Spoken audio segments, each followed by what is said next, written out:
Ayaw mga kamital, isang magandang araw ho sa inyo. Kayo ko'y kamustahan ha. Nais ko lang sagutin yung mga nagko-comment dun sa ating in-upload na video. At dahil hindi ko na ho masagot isa-isa, ay sa isang video ko na lang ho lahat sasagutin. Ano? About ho din sa aparador na ating ginagawa. I-focus nyo ho din Okay, lapit Dito daw ho sa ating rabbit na nilalagay. Sabi ho na nag-comment, ay mas maganda daw kung hindi nakikita ang rabbit. Wala naman ho problema kahit kita ho ang ribbit ayos pa din naman ho, di ka ho? Wala hong problema ya kung kita man o tago ang ribbit. Dahil hindi naman ho ya kagaya ng kahoy na kaya mong i-okay. May nag-comment na lahat parang lahat inilagyan ng bisagra aray, simula hanggang daw. Anong pagkakadami naman hong bisagra nun mga kamital, pwede namang yan lang.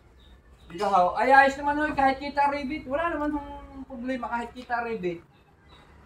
Ano? Ayos lang ho yan. Sabi nga ho sa kwan ay kung okay ho sa mata ay ayos lang naman hindi naman ho, wala naman hong tama at mali ho din lagay, di ka ho. Kung kahoy ang ating gagamitin, pwede ho yan nasa loob. May iukit ho natin ang bisagra, di ka ho. Pag sa loob ho, lalaki ang kawang din yung kay kametan na kinoment ay nilagyan lahat rin ng bisagra hanggang doon sa ilalim. Ano pagkakadaming bisagra no? So, yan ho, ang style ho natin. Ayos naman ho Yan nyo. Hindi ho masama yan. Ayos ho yan. Yan ang mga drawer. May mga drawer ho yan. Aparador. May closet, may rack. Quality ho yan. Pakita mo rin ho rin ating study table. Study table. Teacher table. Pwede rin ho ang teacher table. Ari din ho, teacher table din ho yan. May cover ho, ari wala. Ang pagkakaiba lang ho na rin ay may silya yung isa. Aring isa, console table. Libang doon ho kayo, liban ho doon kayo. Yan.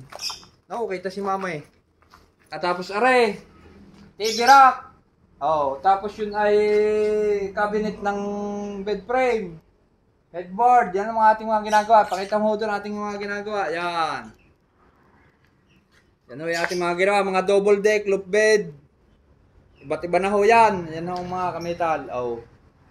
Ayos din yan. Yan ho ang ating mga ginagawa. PM nyo lang ho si kamital. May mga nagko-comment ho na hindi naman daw nagre-reply si kamital. Nagre-reply po ako. Mag-PM lang po kayo, direct PM po kayo na meron po akong number na nilagay sa aking FB page. Pwede po kayo mag-PM. Ayun na, sasagutin ko kayo pag-PM. Pagka sa comment ho, minsan hindi ko na humalingilan at sobrang dami ho nang nag-i-inquire. Hindi ko na ho, kulang na ho ang oras sa pagre-reply. Minsan ho, pagka na ako ng reply at naubos yung mga nag-i-inquire yun. Sige po mga kamital at nawayo ang mga pag-share ho sa inyo. Hindi lang ho sa customer, kundi ho dun sa mga gustong matuto. I-follow, like, and share nyo lang ho at para matuto ho kayo ng mga diskarte ni Kametal. Sige po, maraming salamat po.